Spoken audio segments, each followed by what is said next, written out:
فلولا نفر من كل فرقة منهم طائفة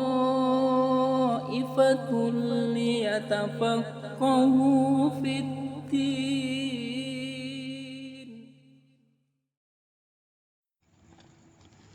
Assalamualaikum warahmatullahi wabarakatuh. Bismillahirrahmanirrahim. Alhamdulillahi rabbil alamin. Wassalatu wassalamu ala asyrafil mursalin Sayyidina wa maulana Muhammadin wa ala alihi wa sahbihi ajma'in. Subhanaka la ilma lana illa ma 'allamtana innaka antal alimul hakim. Rabbi shrah li sadri wa yassir li amri wahlul 'uqdatam min lisani yafqahu qawli. Amma ba'du. Faqala al-musannifu rahimahullahu ta'ala wa nafa'ana bihi wa bi ulumihi fid dharaini amin ya rabbal alamin. Faslun ay hadza faslun utawi iki iku ana pasal ing dalem mertelake istinja lan tata kramane wong kang nekani hajat. Wal istinja'u wajibun minal bauli wal ghaiti.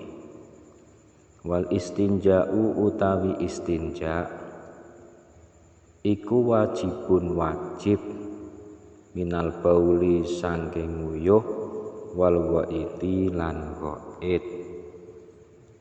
Istinja dalam Islam hukumnya wajib. Istinja itu artinya membersihkan kotoran dari kencing maupun BAB atau cebok, mudahnya begitu. Wajib hukumnya, baik itu menggunakan air atau menggunakan batu atau sejenisnya. Ada pembahasan tersendiri. Wal afdalu utawi kang luwih utama iku ayyastanjiya yen toh istinja sapa qadil hajat bil ahjari kelawan pira-pira watu.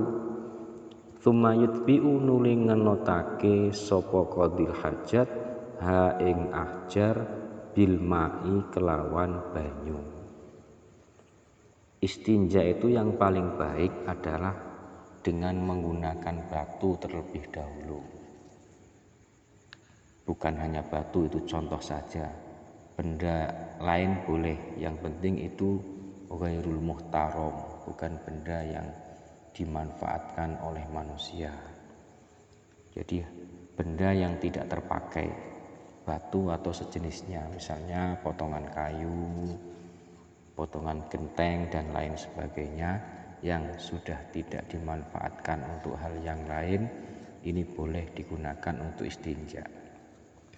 Yang terbaik itu menggunakan benda keras tadi seperti batu dan sejenisnya.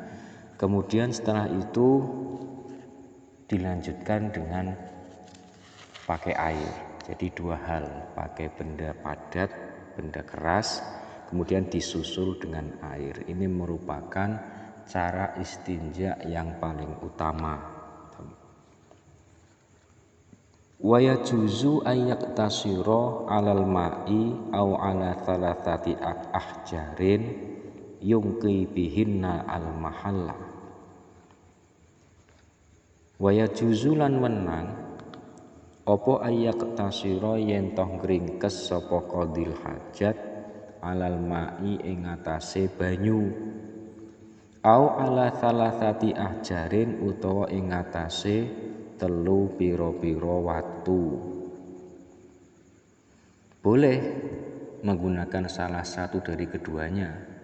Tidak harus dengan air dan batu atau dengan batu dulu kemudian air, tapi juga boleh hanya salah satu, baik itu pakai air dulu, pakai air saja atau pakai batu saja, batu dan sejenisnya. Tapi untuk batu ini disyaratkan harus 3 kali. dalam arti satu batu yang memiliki sudut 3 atau 3 batu. Yang terpenting dalam membersihkannya minimal 3 kali.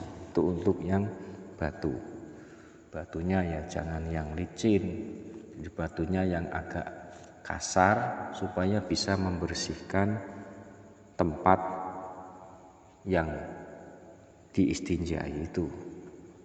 Tadi disebutkan au ala salasati ahjarin utawa ing atase 3 pira-pira watu yungki kang bersihake sapa qadil hajat bihinna kelawan salasati ahjar al mahalla ing panggonan najis itu yang diistinjai itu bisa bersih dengan 3 batu atau sejenisnya.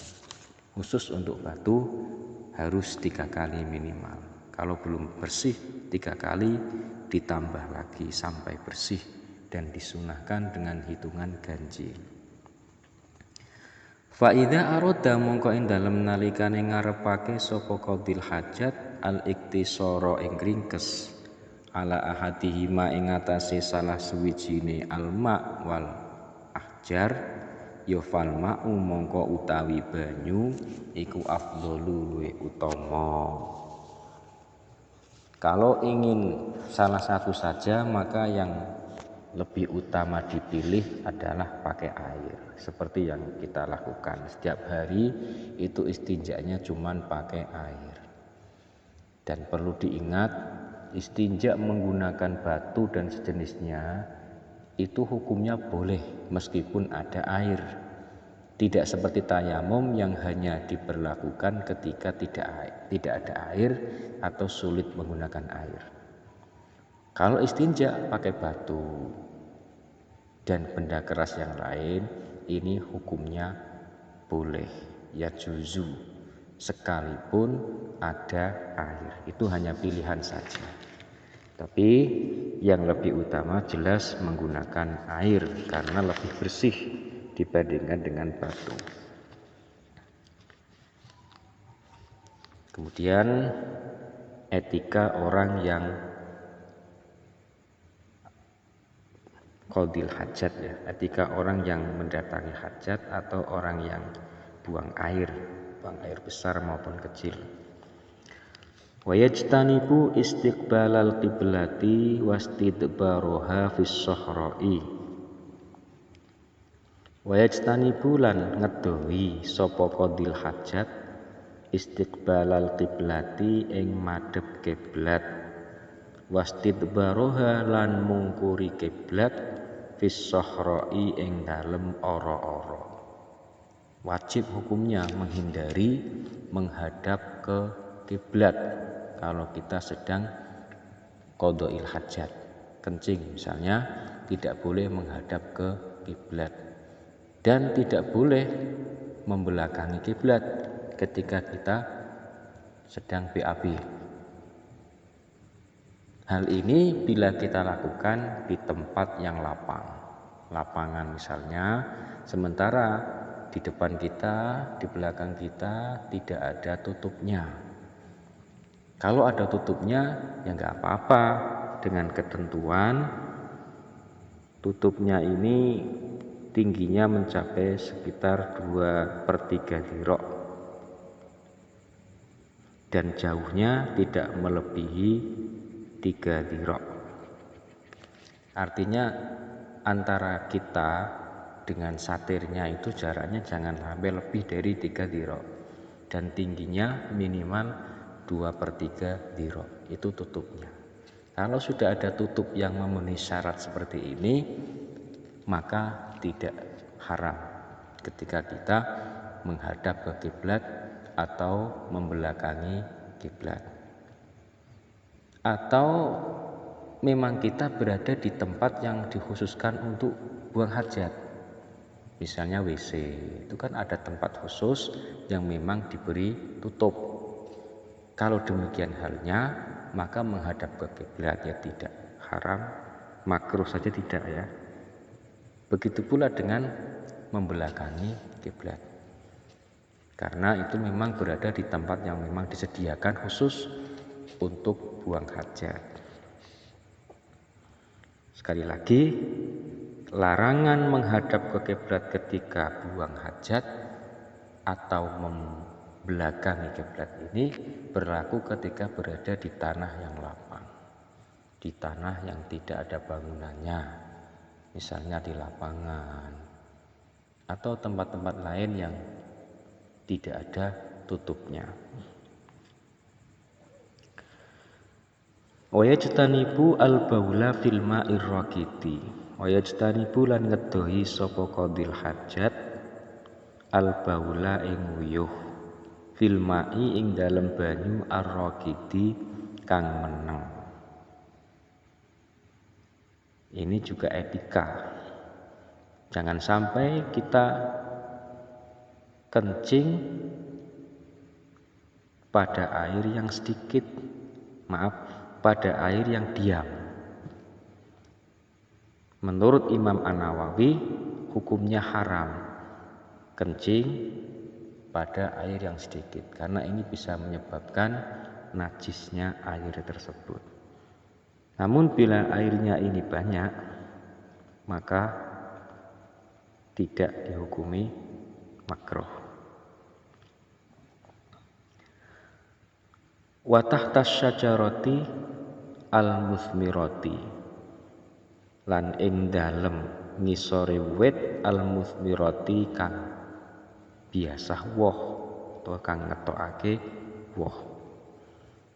Ini juga etika orang yang buang hajat. Jangan sampai kita kencing atau BAB di bawah pohon yang biasa berbuah pada saat sedang ada buahnya, karena nanti kalau jatuh malah mengenai kotoran kita, jadinya menjadikan orang jijik untuk memakannya. Wa fit tariqi lan ing dalem dalan wa dhilli lan iyup-iyup wa thaqbi lan leng atau bolongan. Ini juga makruh hukumnya. Kita kencing atau BAB di jalan, tempat orang lewat itu loh, jalan yang dilalui oleh orang-orang, kan nanti akan membuat ketidaknyamannya orang yang lewat. Juga di tempat yang teduh, biasa digunakan orang untuk berteduh baik dari sinar matahari maupun dari hujan. Ini kok malah dikencingi, ini nanti berakibat mengganggu orang lain. Nah, semua itu kalau kita lakukan di tempat umum. Kalau kita lakukan di tempatnya orang lain, ya kalau tidak izin ya itu gosok. Ini kalau di tempat umum, di tempat yang tidak ada pemiliknya, tapi tempat itu biasa dijadikan tempat berteduh misalnya oleh seseorang atau oleh masyarakat, maka jangan sampai ini dikencingi atau BAB di situ. Wala yatakallamu alal bauli wal waiti. Wala yatakallamu lan ora guneman sapa qadil hajat alal bauli ing atase nguyuh wal waiti lan wait. Ketika sedang kencing atau sedang BAB, hendaknya tidak berbicara. Wala yastaqbilu asy-syamsa wal qamara wala yastadbiruhuma. Wala yastaqbilu lan ora madhep sapa qadil hajat asy-syamsa ing srengenge wal qamara lan bulan. Wala yastadbiru lan ora mungkuri sapa qadil hajat huma ing syams wal qamar. Untuk yang terakhir ini, BAB ataupun kencing menghadap atau membelakangi matahari dan bulan, ini juga dihukumi makruh menurut sebagian pendapat. Namun dalam kitab Ar-Raudhah karya Imam An-Nawawi, beliau menyebutkan bahwa baul kencing atau BAB dengan menghadap atau membelakangi matahari dan bulan ini tidak ada hukum makruh. Bahkan disebutkan juga dalam kitab At-Tahqiq bahwa hukum makruh yang disebutkan sebagian ulama itu tidak berdasar sama sekali. Jadi untuk yang paling akhir ini, kalau kita pilih pendapat Imam An-Nawawi, maka tidak ada kemakruhan sama sekali. Wallahu a'lam bishawab. Wassalamualaikum warahmatullahi wabarakatuh.